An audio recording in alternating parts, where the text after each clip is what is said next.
hope you all enjoyed After the Hunt. It's an incredible film.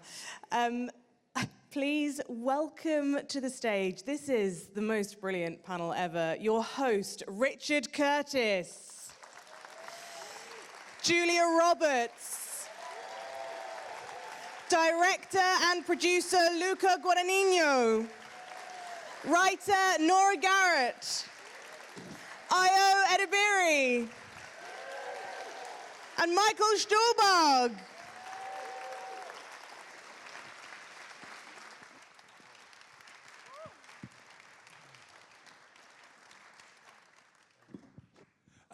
Very good to see you all. Thank you very much indeed for coming here. I'm slightly perplexed by the proposition because I have done this, but I've never been asked to ask questions about a serious movie before. So I don't know quite how to do it. I'm glad Andrew Garfield's not here because he was ghastly, wasn't he? I mean, not acting. He acted very well, but I don't know how. I wouldn't have been able to look him in the eye. So you've talked, all of you, about how you hope the movie will start conversations. And Luca, I'm interested in how you would start a conversation about the movie. What if a group of people are sitting around afterwards and saying, what do you think you should be talking about? Guilt, about our responsibility, our involvement? How would you kick off the conversation you'd like? Thank you for being with us tonight. Fucking great movie, by the way. Well done, everyone. I forgot to say that. No. Thank you. I'm very happy to be sharing the stage with you, Richard. It's we actually produced this movie in the Richard Curtis building at Shepperton. So we went past your photo every day. Every day. For inspiration. There's a building with a picture of me, but I've never been asked there. I think if we go from the last scene that you just seen now, I like the idea that coming off the movie, we can talk about why people want to prevail. What's this tug of war? What's power? Why you want to be in powerful position? Can you let it go? Like in the song that plays many times in the movie, the great standard by Jobim, È preciso perdoar, can you find way to forgive and for forgiveness? I think that's the thing that I felt and I feel should be the sparkle. Yeah, I felt that you became more tolerant of everyone the more the movie went on. I certainly felt, having watched it, if ever I were in a complex situation, I would try to find out everyone's stake in it, where they started from. Julia, it's an extraordinary haircut and an amazing performance. And obviously I want to start with the most difficult question for you, I know, which is, do you think Manchester United will ever beat Manchester City again? She's a Manchester United fan. These are tender times, Richard. Yeah. These are tender times, but my faith and devotion and loyalty to my team is unwavering. Thank you. My other question was...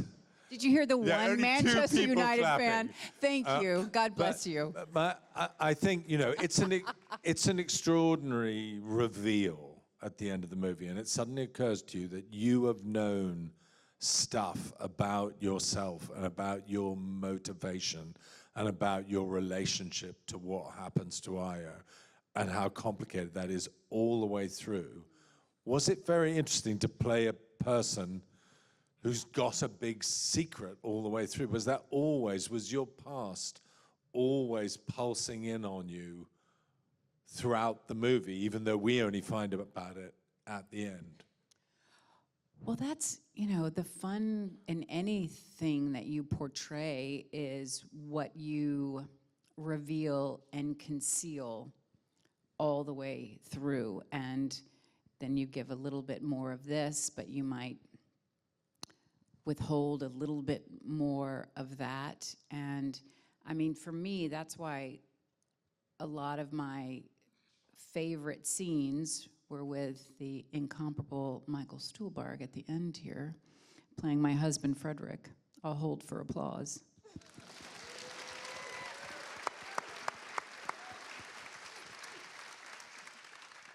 Because he is the great secret holder of this very beautiful, bizarre, damaged, wonderful marriage. And so the comfort that she has in being near to someone who does really see most of her, more than anybody else can see, those were really interesting to play, and in some ways a great relief to put a lot of the secrets down that I carry around for most of the movie.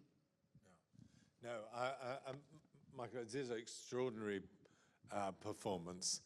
And I want to ask you a question later about why you behaved so badly during the dinner with the music. But you've worked with Luca, I said 3, you now said 4 times. So perhaps I can ask you, because he's such an interesting director, what's it like working with Luca? Can you tell us any of the tricks of his trade? If there are tricks, I don't know what they are, to be honest with you, because every experience has been unique. Every script has been a remarkable journey and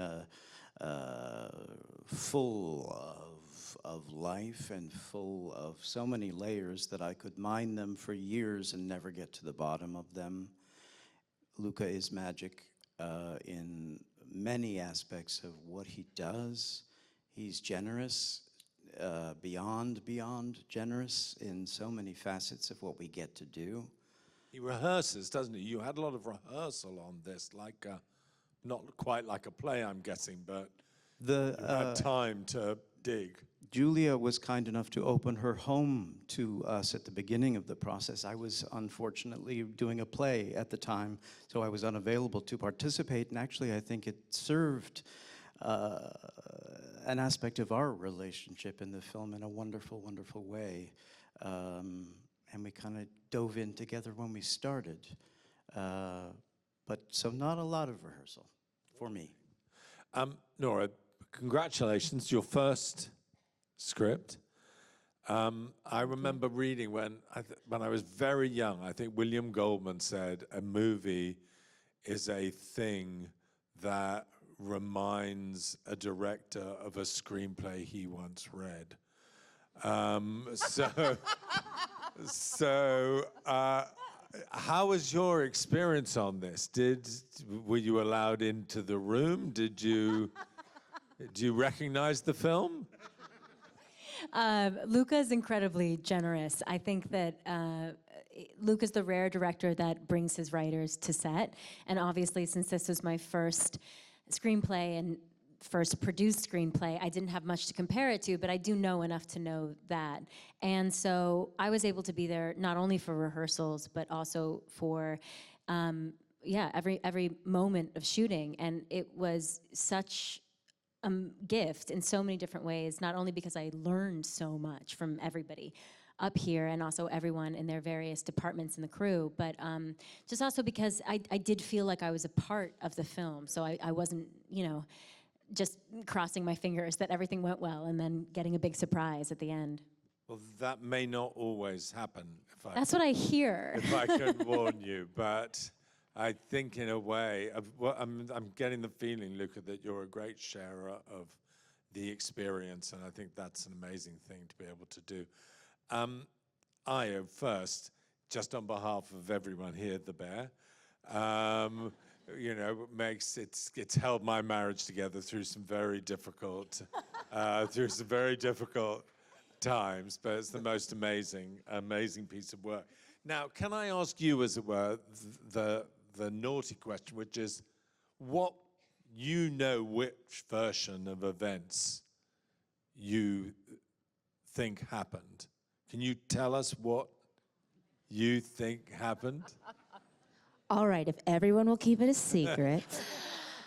I think for me, the key is in that conversation in the stairwell when Maggie first goes to Alma and she says something to the effect of, sorry that I'm not word perfect anymore, but How dare something you. to the effect of, like, wait, why does it matter, like, if it's what act it is? Something happened and he crossed the line. So I do have a version in my head, but I think that for me is sort of the key there. Yeah, that you hold that. Do you know if Andrew has a different version in his head? Did you ever discuss that? What do you think happened? We discussed and then I think left space for each other as well. And then, you know, also had conversations, of course, with Luca. But I think there is a truth to the fact that you can be in the same moment with somebody but have a completely different takeaway. I mean, I'm sure that's, look, I think we're all in families where we went through the same family and we think Oh, yeah. it's completely different. And we've I all saw been my in mother 2 love days ago, affairs. and I was like, we live on different We have planes no of idea what's happening. reality. Okay, so this is like quick fire round. Okay. You have to answer, I think, 6 words. Michael loves these. No, he can talk a bit longer. Io, most difficult scene to do in the movie. Slapping Julia. Yeah, that's right. I wouldn't have risked it. Luca. Oh, director whose work you most thought of while you were making this? Mike Nichols. Oh, is that right? Yes. That's quite an unexpected answer. Julia, quite a funny question. Best director you've ever worked with? Quick fire, quick fire. You don't have to tell the truth. Fight. You don't have to tell the truth. Wait, but clarity, please. Yeah. Best director I ever worked with directing me or portraying a different position, though a director? No, but best director. Just say Luca, and then we can move on. Yeah. Mike Nichols. Do you know? Oh, we love him. It's a big night for Mike.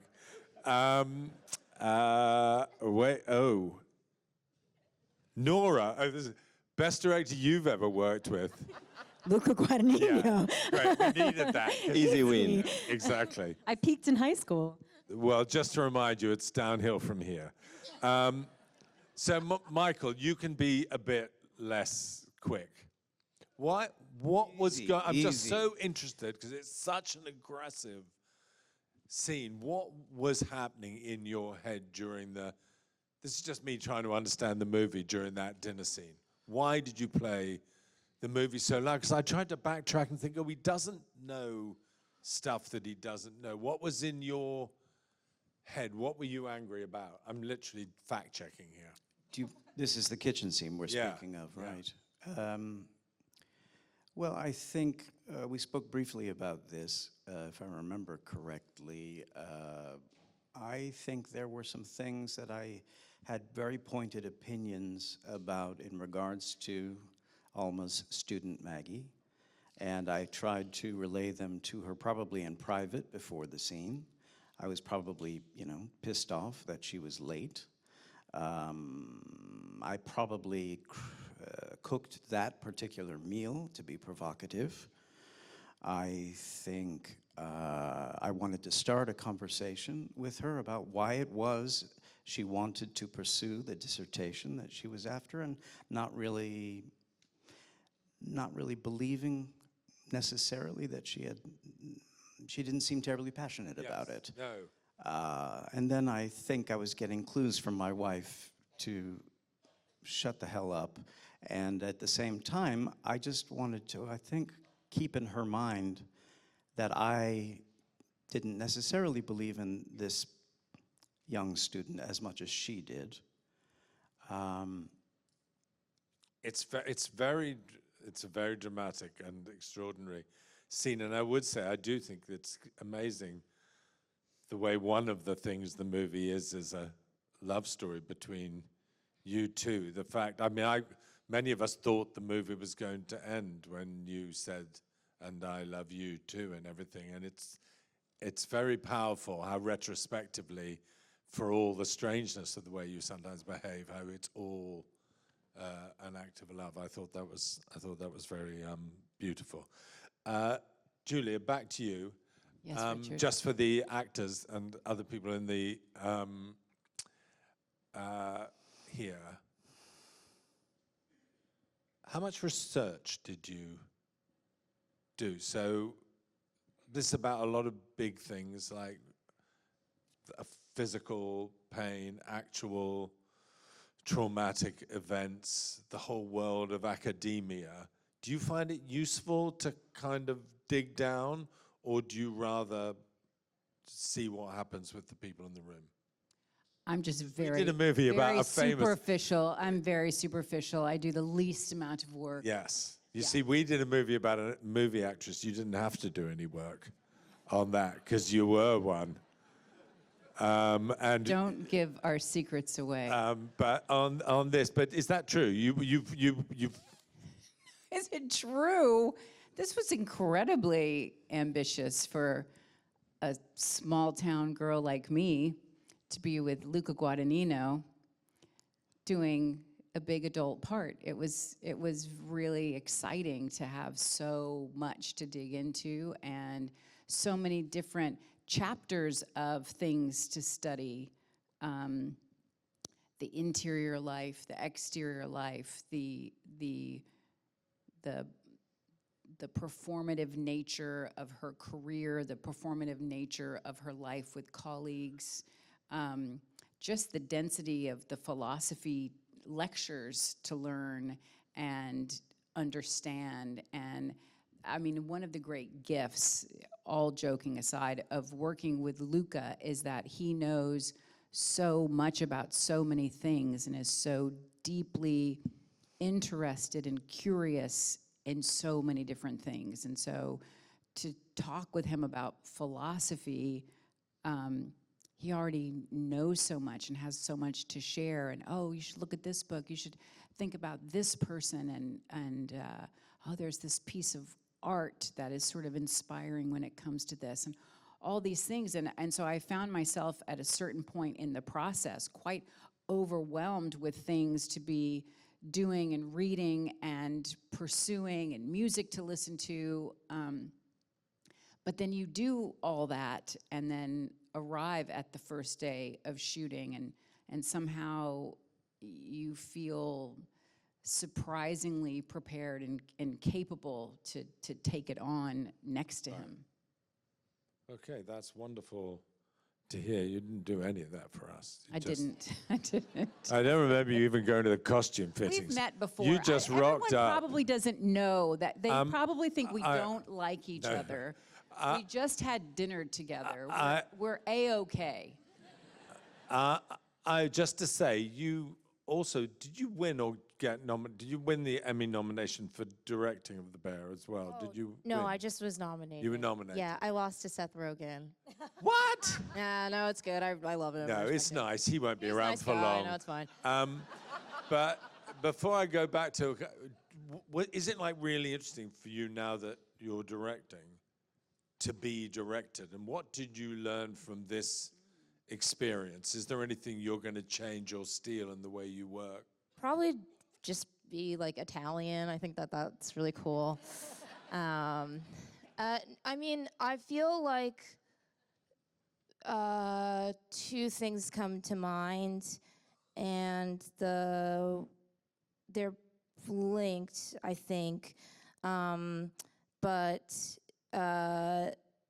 one is intentionality, and I feel like with watching Luca, I mean, Julia just sort of previewed it really beautifully, but he's deeply intentional. I can't look at you in the eyes while I'm saying this, but there just was so much clarity when it came to everything from as big as what is transpiring between, you know, two characters emotionally, to where your hands are, to the art on the walls. Like everything was considered.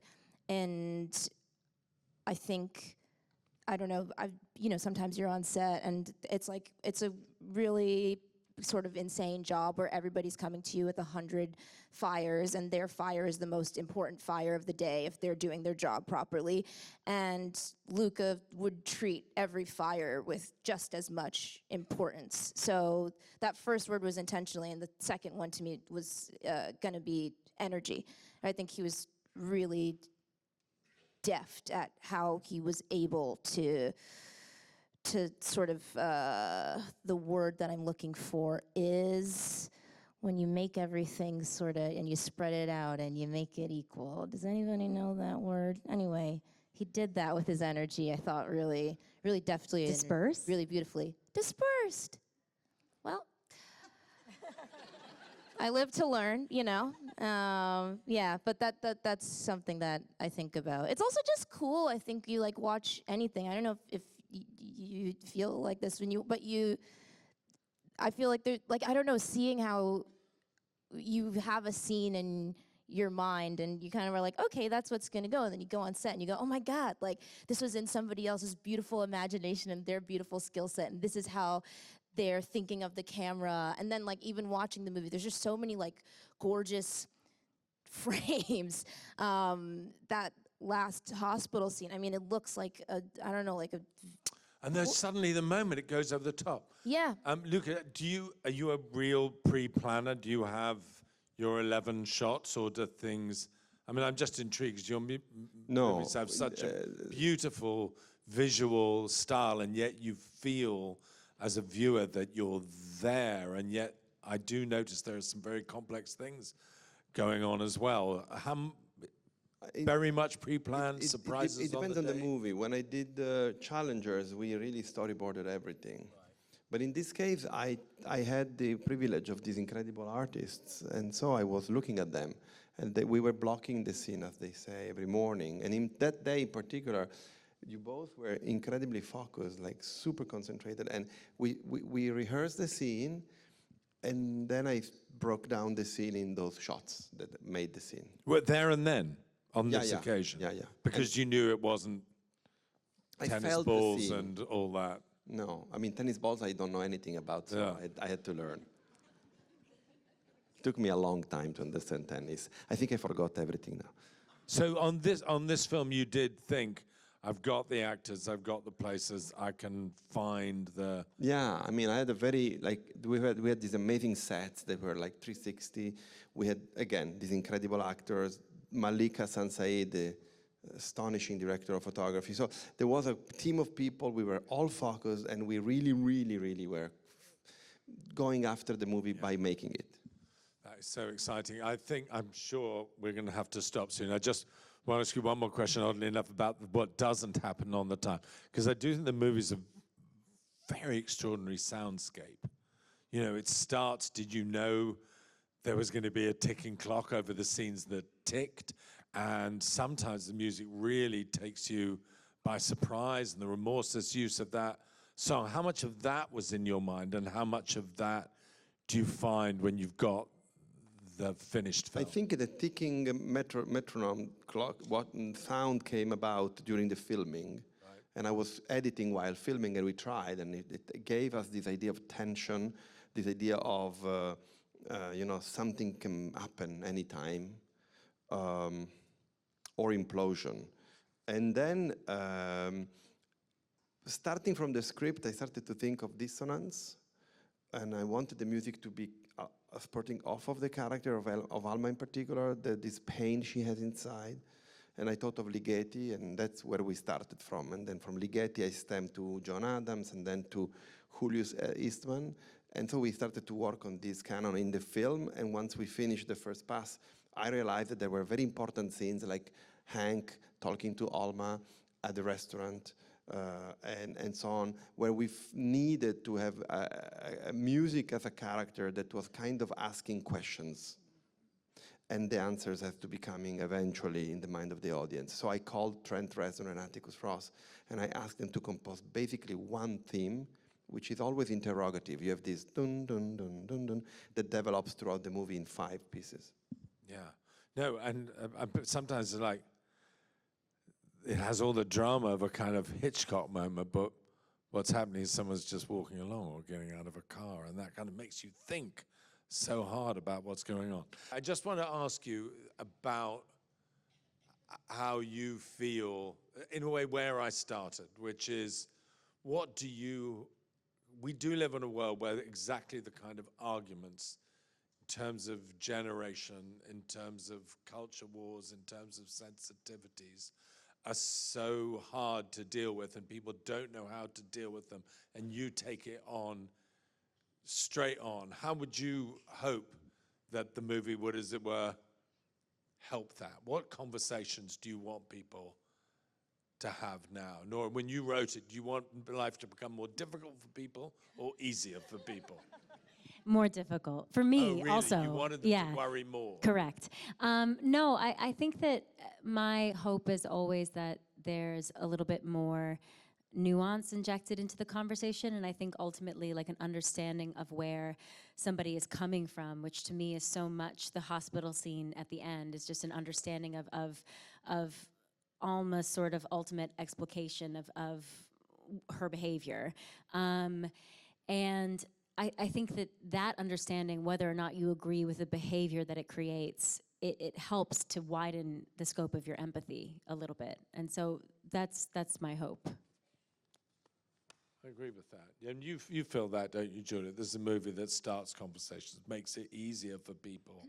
This is, I mean, I think more than one thing, but I will say this. Sitting here right now, looking up at how many people are in this theater, it gives me, as a person who loves movies and a person who loves sitting in the dark with strangers watching movies, this to me is the best news of the day, the choice that all of you have made to be here and participate in this magical thing, whatever you think about it, in the dark, that all of us sort of ran around and tried to make this beautiful thing to offer. And just the mere fact that you're here is so optimistic to me and fills me with so much gratitude. And I just want to say thank you for being here. Thank you for opening yourselves. It's so easy to stay home. And yes, I want everyone to talk, but I'm just so happy that we're all out of the house.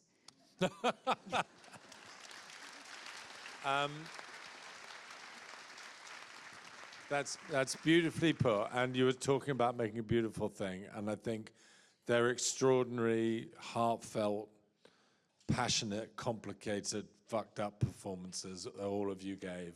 And congratulations, Nora, congratulations on an amazing film, which I hope resembles the script you wrote. And Luca, a film a year, maybe. And maybe. Congratulations on this. Thank you, Richard. The other ones and the future ones. And thank you all for coming to London to share your... Thank you, Richard Thank Curtis. you. Thank you. Yes.